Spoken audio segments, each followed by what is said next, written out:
اعوذ باللہ من الشیطان الرجیم بسم اللہ الرحمن الرحیم۔ صحابہ کرام رضی اللہ عنہم اجمعین کے منتخب سنہرے واقعات۔ آج کا ٹاپک ہے مدینہ طیبہ کا سخی سردار۔ سیدنا سعد بن عبادہ رضی اللہ عنہ اپنی قوم کے سردار اور مدینہ کے نہایت با اثر اور باحیثیت شخصیت تھے۔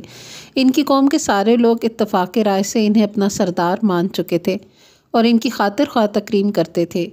یہ بھی اپنی قوم کے تمام افراد کا بڑا لحاظ کرتے تھے۔ کوئی ضرورت مند جب ان کے دروازے پر دستک دیتا اور اپنے حالات سے آگاہ کرتا تو جہاں تک ممکن ہوتا اس سے تعاون کرتے اور دوسروں سے بھی تعاون کرنے کو کہتے۔ وہ امت اور معاشرے کی اجتماعی مصلحتوں کو اچھی طرح سمجھنے والے بہت دور اندیش سردار تھے۔ ایک دفعہ نبی اکرم صلی اللہ علیہ وآلہ وسلم ان کی عیادت کے لیے تشریف لے جا رہے تھے۔ آپ کے ساتھ سواری پر سیدنا اسامہ بن زید رضی اللہ عنہما بھی سوار تھے۔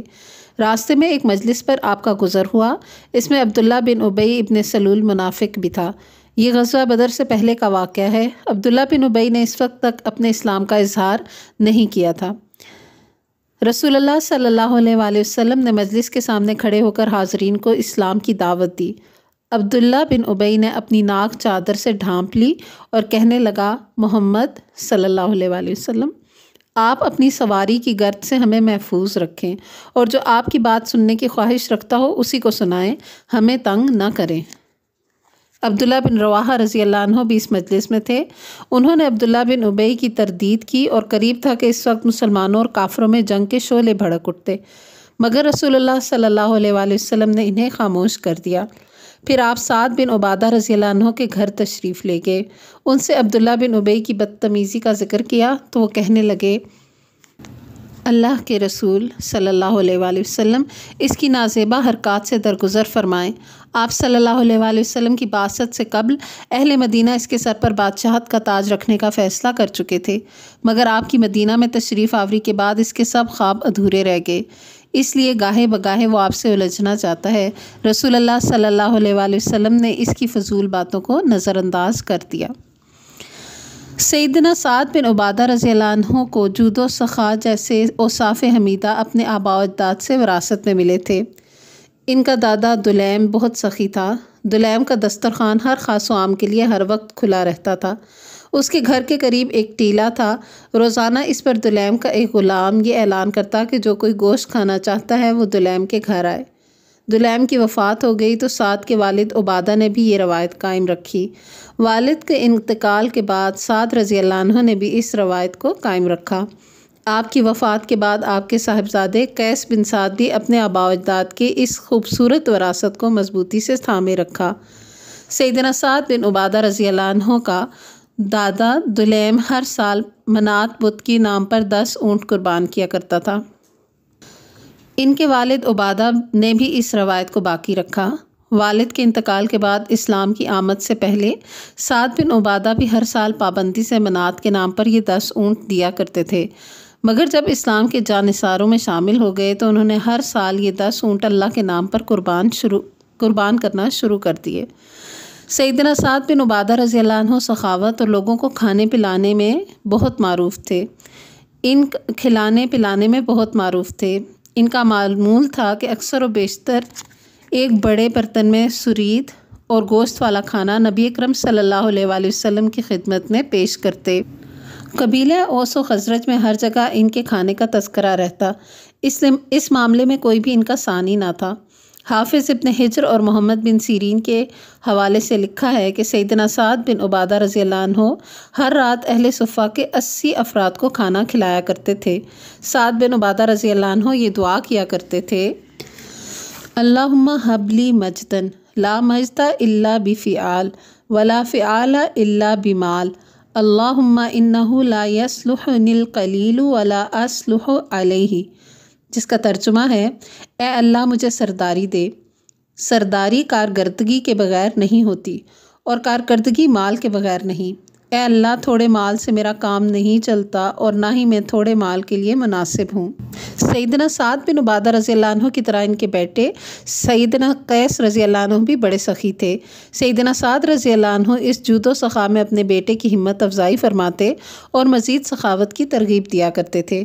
انصار کا جھنڈا سیدنا سعد بن عبادہ رضی اللہ عنہ کے ہاتھ میں ہوا کرتا تھا، مگر بسا اوقات ان کی نیابت ان کے صاحبزادے سیدنا قیس رضی اللہ عنہ بھی کیا کرتے تھے۔ ایک جنگ میں سیدنا ابو بکر و عمر رضی اللہ عنہما بھی شریک تھے۔ انصار کا جھنڈا سیدنا قیس رضی اللہ عنہ کے ہاتھ میں تھا۔ راستے میں وہ لوگوں کو کھانا کھلایا کرتے تھے، اور اگر کھلانے پلانے میں مال کی کمی ہو جاتی تو دوسروں سے قرض لے کر بھی کھلانے پلانے کا یہ سلسلہ جاری رکھتے۔ سیدنا ابو بکر و عمر رضی اللہ عنہ نے یہ دیکھ کر کہا، ان ترکنا ھذا الفتیٰ اہلک مال ابیہ، اگر ہم نے اس نوجوان کو اسی طرح کھلانے پلانے کی کھلی چھوٹ دیے رکھی تو یہ اپنے باپ کے تمام اموال و جائیداد کو ختم کر دے گا۔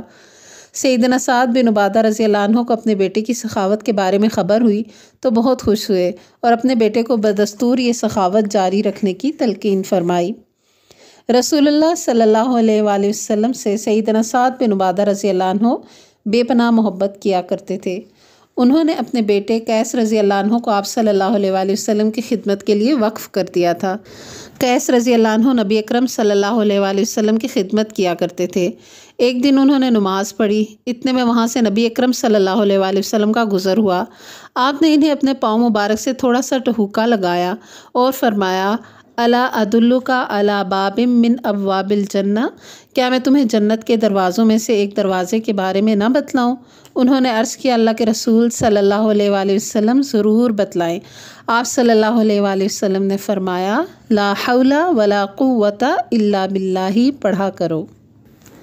سیدنا سعد بن عبادہ رضی اللہ عنہ کی خواہش ہوتی تھی کہ وہ زیادہ سے زیادہ آپ صلی اللہ علیہ وآلہ وسلم کی مجالس میں شریک ہوں اور آپ سے برکات حاصل کریں۔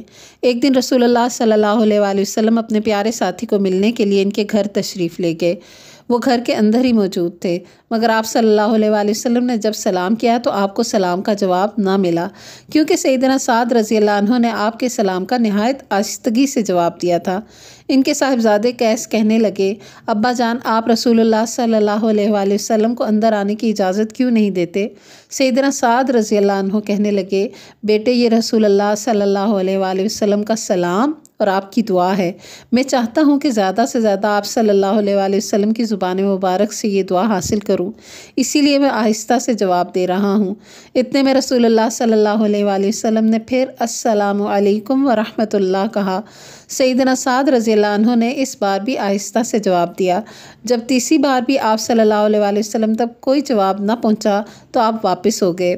سیدنا سعد رضی اللہ عنہ کو جب اندازہ ہوا کہ رسول اللہ صلی اللہ علیہ وآلہ وسلم واپس تشریف لے جا رہے ہیں تو وہ فوراً گھر سے نکلے اور آپ صلی اللہ علیہ وآلہ وسلم سے جا ملے۔ عرض کرنے لگے، اللہ کے رسول، دراصل میں آپ کا سلام سن تو رہا تھا، مگر آپ کو جواب آہستگی سے دے رہا تھا تاکہ آپ زیادہ سے زیادہ سلام کے کلمات دہرائیں اور میں آپ کی دعاؤں کا مستحق ٹھہروں۔ آپ ہمارے گھر تشریف لے چلیں۔ رسول اللہ صلی اللہ علیہ وآلہ وسلم ان کے ساتھ تشریف لائے اور اپنے ہاتھوں کو اٹھا کر یہ دعا فرمائی، اللہم اجعل صلواتک و رحمتک علی آل سعد بن عبادہ، اے اللہ خاندان سعد بن عبادہ پر اپنی برکتیں اور رحمتیں نازل فرما۔ سیدنا سعد بن عبادہ رضی اللہ عنہ کے اسلام قبول کرنے کے بعد جب بھی کسی دشمن کے خلاف جنگ ہوتی تو وہ دشمن کے سامنے ہتھیار ڈالنے یا کوئی کمزور پوزیشن لینے کی سختی سے مخالفت کیا کرتے تھے۔ کفر اور اسلام کا معاملہ ہوتا تو وہ کفر کو اسلام پر کسی بھی نوعیت کی فوقیت دینے کے روادار نہیں تھے۔ غزوہ خندق کے موقع پر سارا عرب مدینہ کے مسلمانوں کو نیست و نابود کرنے کے لیے امٹ آیا تھا۔ یہ ایسا نازک وقت تھا کہ نبی اکرم صلی اللہ علیہ وآلہ وسلم مسلمانوں کے بارے میں تشویشناک حد تک فکر مند تھے۔ آپ صلی اللہ علیہ وآلہ وسلم نے سوچا، قریش کے سوا جو قبائل ہم سے لڑنے پر آمادہ ہیں انہیں کچھ مال و جائیداد دے کر خاموش کر دیا جائے تاکہ وہ ہم سے لڑنے کے لیے نہ آئیں۔ آپ نے غطفان قبیلہ کے سردار عیینہ بن حصن سے اس بات پر صلح کرنے کی کوشش کی کہ ہم مدینہ کی کھجوروں کا تیسرا حصہ تمہیں دیتے ہیں، تم کفار مکہ اور عرب کے دیگر قبائل کے ساتھ مل کر ہمارے خلاف نہ لڑو، ویسے بھی تم سے ہماری کوئی لڑائی نہیں۔ عیینہ بن حصن نے ایک سلس لینے سے انکار کر دیا اور کہنے لگا، البتہ اگر آپ ہمیں مدینہ کی آدھی کھجوریں دینے کو تیار ہو جائیں تو میرا قبیلہ آپ کے ساتھ جنگ نہ لڑنے کا معاہدہ کر لے گا۔ رسول اللہ صلی اللہ علیہ وآلہ وسلم نے قبیلہ اوس کے سردار سیدنا سعد بن معاذ رضی اللہ عنہ اور قبیلہ خزرج کے سردار سیدنا سعد بن عبادہ رضی اللہ عنہ کو بلا بھیجا اور اس بارے میں مشورہ طلب فرمایا۔ اب ذرا ان دونوں بہادر مجاہدوں کا جواب ملاحظہ کریں، کیا قوت ایمانی تھی اور کس قدر انہیں اپنے رب پر اعتماد تھا۔ دونوں بیک زبان عرض کرتے ہیں، یا رسول اللہ ان کنت امرت بشیء فافعلہ وامض لہ وان کان غیر ذلک فواللہ لا نؤتیہم الا السیف۔ اے اللہ کے رسول، اگر آپ کو اس بارے میں کوئی حکم الہی ملا ہے تو پھر آپ اسے کر گزریں، اور اگر یہ حکم نہیں ہے تو پھر ہم انہیں تلوار کے سوا کچھ دینے کو تیار نہیں۔ رسول اللہ صلی اللہ علیہ وآلہ وسلم نے ارشاد فرمایا، لم اؤمر بشیء ولو امرت بشیء ما شاورتکما وانما هو رأی اعرضہ علیکما۔ مجھے اس بارے میں کچھ حکم نہیں دیا گیا ہے، اگر مجھے اللہ کی طرف سے کچھ حکم ہوتا تو میں تم دونوں سے مشورہ طلب نہ کرتا، یہ تو ایک رائے ہے جسے میں تمہارے سامنے پیش کر رہا ہوں۔ وہ کہنے لگے، واللہ یا رسول اللہ صلی اللہ علیہ وآلہ وسلم ما طمع بذلک منا قط فی الجاہلیہ فکیف اليوم وقد ہدانا اللہ بک واکرمنا واعزنا واللہ لا نؤتیہم الا السیف۔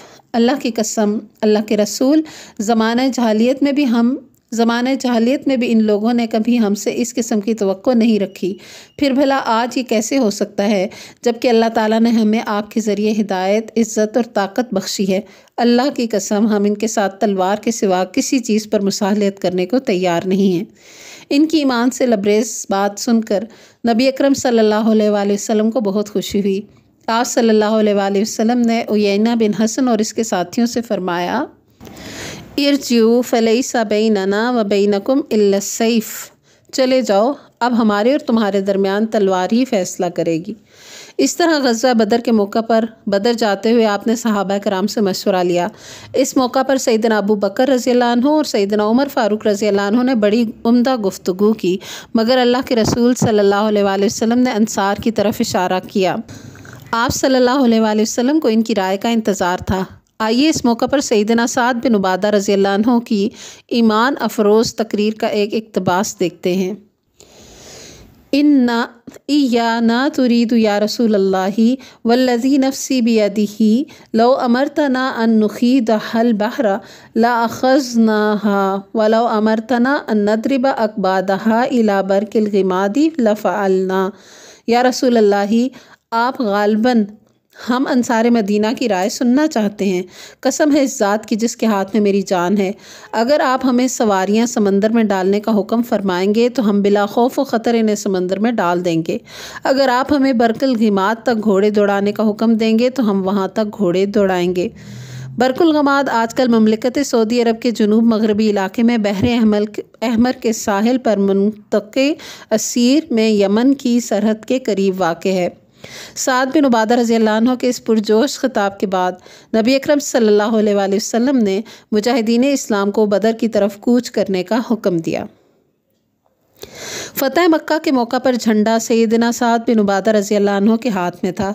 ان کا گزر ابو سفیان رضی اللہ عنہ کے پاس سے ہوا۔ سعد بن عبادہ نے ان کی طرف دیکھ کر کہا، الیوم یوم الملحمۃ، آج خون ریزی کا دن ہے۔ الیوم تستحل الکعبہ، آج بیت اللہ میں خون حلال کر دیا جائے گا۔ قریش جو برسوں سے اسلام کو ختم کرنے کے درپے تھے، آج اللہ تعالیٰ انہیں ذلیل و رسوا کرے گا۔ ابو سفیان سعد بن عبادہ کی بات سے خوفزدہ ہو گئے۔ فوراً رسول اللہ صلی اللہ علیہ وآلہ وسلم کی خدمت میں حاضر ہوئے اور کہنے لگے، اللہ کے رسول، سعد بن عبادہ میرے پاس سے گزرے ہیں تو انہوں نے ڈرانے دھمکانے والی باتیں کی ہیں۔ وہ کہتے ہیں آج جنگ و جدل اور انتقام کا دن ہے۔ آپ صلی اللہ علیہ وآلہ وسلم اپنی قوم میں سب سے زیادہ رحیم اور صلہ رحمی کرنے والے ہیں۔ آپ سعد کو سمجھا دیں، وہ بڑے جلال میں ہیں، ایسا نہ ہو کہ جوش انتقام میں ان کی تلوار میان سے باہر آ جائے۔ رسول اللہ صلی اللہ علیہ وآلہ وسلم صحابہ کرام کے جذبات سے بخوبی واقف تھے۔ انہیں مکہ کی گلیوں میں ستایا گیا تھا، ان پر ظلم و ستم کے پہاڑ توڑے گئے تھے اور بالآخر انہیں گھر بار اور وطن چھوڑ کر ہجرت کرنا پڑی تھی۔ انہیں تھوڑی سی بھی چھوٹ مل جاتی تو عین ممکن تھا کہ مکہ کی گلیاں قریش کے خون سے رنگین ہو جاتی، مگر سید الکونین نے صلی اللہ علیہ وآلہ وسلم نے سب کے سامنے اعلان کیا کہ آج قتل و قتال کا نہیں بلکہ امن و امان اور رحمت و شفقت کا دن ہے۔ ابو سفیان کی بات سن کر آپ صلی اللہ علیہ وآلہ وسلم نے فوراً ایک آدمی سعد بن عبادہ کی طرف روانہ کیا۔ رسول اللہ صلی اللہ علیہ وآلہ وسلم کے حکم کے مطابق اس آدمی نے سعد بن عبادہ کے ہاتھ سے جھنڈا لے کر ان کے بیٹے قیس بن سعد کے ہاتھ میں تھما دیا، مگر سعد بن عبادہ نے بیٹے کے ہاتھ سے جھنڈا پھر اپنے ہاتھ میں لے لیا۔ حال یہ تھا کہ ان کے ہاتھ میں جھنڈا دیکھ کر قریش پر خوف اور دہشت طاری ہو جاتی تھی۔ بات پھر رسول اللہ صلی اللہ علیہ وآلہ وسلم تک پہنچی۔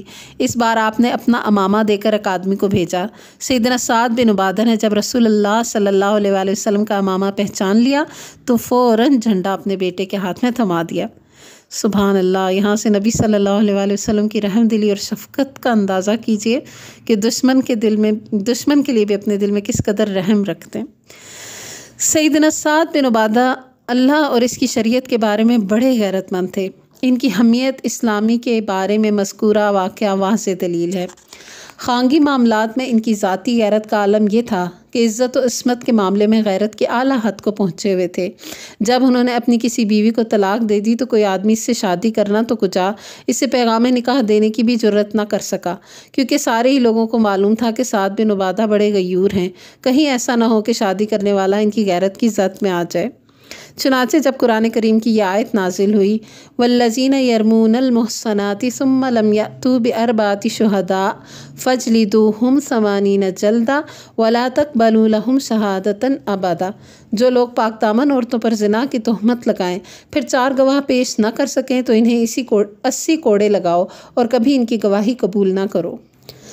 تو سعد بن عبادہ کہنے لگے اللہ کے رسول، مجھے یقین ہے کہ اللہ اور اس کے رسول کا فرمان برحق ہے اور انہی کا فیصلہ آخری فیصلہ ہے، مگر مجھ سے تو برداشت نہیں ہوگا کہ کسی کو بدکاری کرتے دیکھ کر 4 گواہ ڈھونڈتا پھروں۔